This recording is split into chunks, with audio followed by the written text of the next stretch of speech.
Hi everyone, this is Bidasar Salam from Manipur. Today we'll talk about power sharing, that is chapter 1 of class 10 political science. Here I am showing you class 10 political science chapter 1 NCERT textbook. Before we talk about power sharing, we should learn what is democracy and what is power. We have learned democracy. Democracy is a form of government where the representatives or the rulers are elected by the people, or democracy is a form of government of the people, or democracy is a government of the people, by the people, for the people. Yeah, that's Abraham Lincoln's definition, and we accepted it. And now we know democracy. Democracy means sovereignty, or the power lies in the hands of the people. People choose representatives to form the government. They can choose another representatives to change the government too. Yeah, that's why we say power lies in the hands of people, because they can change the representatives in the next term of election, in the next election. Say those representatives, elected representatives, they are not satisfied. They do not do constructive developments for the constituency, and the constituents, the people living in the constituency are not satisfied, and they can choose another hopeful representatives in the next election. Okay, now we know democracy. Now, what is power? Power means extra ability, the capability to do things better than the normal people. Yeah, say Superman, Spider-Man, they can do things that normal people cannot do. That's power, special ability. That's power. But not we are talking about those abilities here. We are talking about legal, legitimate power, what we call authority. Authority of the government is legitimate because those authority are granted by the people or under the provisions of the constitution. And this piece of cake power, we all want a piece, we want to share it. All the communities in India wants to share it. India is a multicultural, multiracial, multi-religious, multi-party country. So this multi people wants to take a piece of this cake power. So if we don't know how to share, if there is no correct provisions in the constitution to share this power, then there will be no stability in the or integrity, unity in India, because people will not be satisfied if they are not share this cake. Yeah, I want to eat. We all want to eat this cake, and if the central government do not give this cake to me or you, we will be hungry and we are not satisfied. People will be angry when they are hungry. So, especially many provisions have been written down and in the constitution by our nation builders. Now we will talk about it. Before onset of democracy, power lied in the hands of few people or a single person. In the times of monarchy, power lies in the hands of the emperor or a few trusted counselors. That's not democracy. That's not what we want. In democracy, we can share the power to the people. And now the British came and they gave us the idea of democracy. We like it. We now like it too. Democracy gives the idea of, yeah, idea of achievement. We it makes us feel that we contribute something to the society. We all want to good things for our society and our country. Yeah, when we elected the representative to good things for our society, it makes us feel some sense of achievement that we contribute something to the society. That's very important because it gives us a sense of belonging to this nation, to this country. Sense of belongingness is very important for the unity and integrity of our nation, our country, India. Without that, this multicultural nation will be disintegrated. That's not what we want. We want a united India.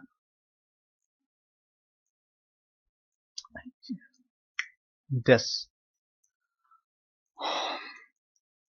that's what we want. So how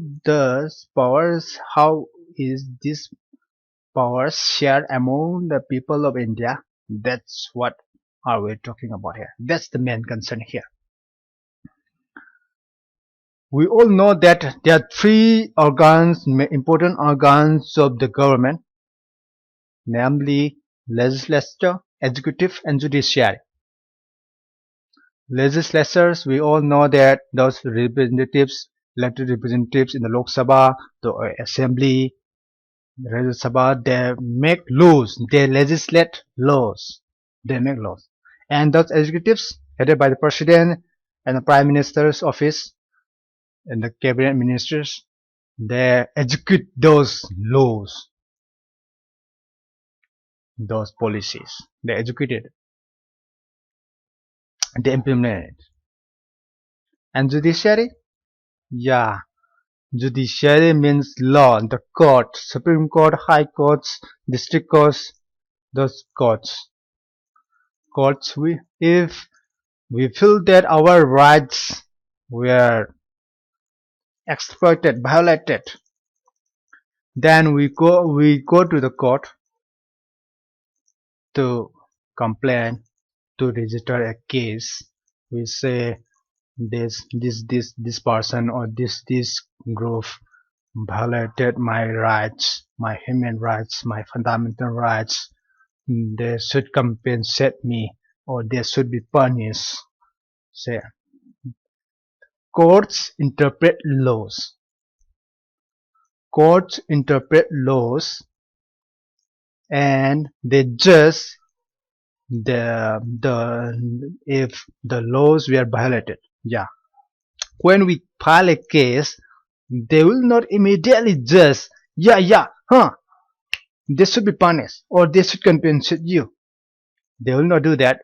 They will look for the evidence, the proof of the violation of the legal provisions. If no proof or evidence is not found, then my complaint or my case will be null and void. Won't work anymore. Those people who violated my rights won't compensate me, or those will be not punished because I cannot provide evidence to the court. No, no, no. We're not talking about the. We'll not talk about the laws here. But we all know what judiciary does. Judiciary interprets law. Judiciary, Supreme Court, or the judiciary interprets constitution and other legal provisions law, and they provide check and balance for the other organs of the government, legislature and executive, They check if these legal provisions, laws violate the constitutional provisions. And now we know, yeah, that's how power shares in different organs of the government. They are shared powers horizontally, yeah, in different level, the different organs of the government, in legislature, executive, and judiciary. That's what we call horizontal forms of power sharing. And power is shared in different levels of the government too. Before 1990s, there are only two levels of government: state government and central government. And after 1990s, in 1993 and 1994, Panchayati Raj and municipalities came into being. Okay, yeah, Panchayati Raj existed before the Indian independence. Yeah, we know it, but legally, Panchayati Raj came into being in 1990s. And power is shared among these three levels of government. We call it vertical power sharing. In the vertical power sharing means share among the different levels of the ladder. Yeah, and this is among the government. What about the people? What about common people like us? How we can exercise or how we can eat this piece of cake? We can share this power. Yeah, like I mentioned before, while election, we can exercise these powers, a piece of power, or or civil, in the form of civil societies, organizations, political parties, NGOs, or movements. We can share the power. We can pressurize the government to amend the law or to make new law when we feel that the existing law is not enough to satisfy the development, security, and prosperity of the society. We can demand new provisions of law for us, or to make new policies for us. Or we feel that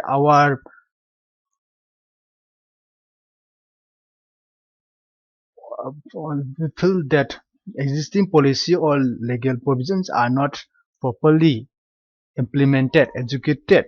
We can also demand in the form of protests, pressure groups, civil societies, through the media. We can exercise power, media, NGOs, NPOs, like that. Yeah, that's how we share the power in democracy. More opinions means now we know how power is shared. Power sharing gives, power sharing leads us to many problems too. Let's, for example, more opinions means more to consider in decision making. Say, for example, in the legislature, in the Lok Sabha, they want to pass a bill, but they have to consider in all angles, all opinions of this multicultural, multi-religious society of India. They have to consider the minorities of the Northeast. They have to consider opinions of the South. They have to consider the opinions of the North, Jammu Kashmir, different for religious groups, different communities, different political parties. They have to consider the inputs of these different types or different groups of people. If it is not considered properly, then it will cause many extra headaches, many issues, problems. So, in those considerations, bills, passing of a bills takes many times, many discussions. Yeah, it's time consuming. Not only time consuming, it is money consuming. it consumes taxpayers' money. But we all know that these discussions, this all the debates in the Lok Sabha or Rajya Sabha, those all the arguments is very important. Those arguments or inputs through the media are very important in this democracy. Democracy is an experiment. It's not a product or that has been mature or finalized. Democracy is an ongoing political experiment. Democracy is an ongoing experiment. So it has no constant form or mature form. Democracy continue to evolve as time goes. It evolves to meet the needs of the time. Before 1990s, before coming of the information revolution, computer revolution, before coming of the computer era, internet era, there were no talks about e-governance. Now we talk about e-governance. Now, not only we talk about e-governance, e-governance has been very popular for the last decade. Now we all know, even if we want to apply for a certificate, we can apply it online. It's very efficient and very convenient. So democracy continues to evolve. E-governance is like a new dimension. So yeah, this is what I mean. Democracy continues to evolve as the time goes to meet the needs of the people. So democracy is not a fixed or form of government. It's an experiment, ongoing political experiment. So the inputs of the people, demand of the people is very important, and like that in the decision making, power is shared by getting the inputs of the people, of by hearing the voice of the common people. So that's what we talk. That's for now. Democracy for sharing. That's for all today. If you have any questions about for sharing, you can give a comment below, or you can send me through the email. Thanks for watching this video. This is my thoughts YouTube explanation, and I would like to hear from you your feedbacks. Thanks once again.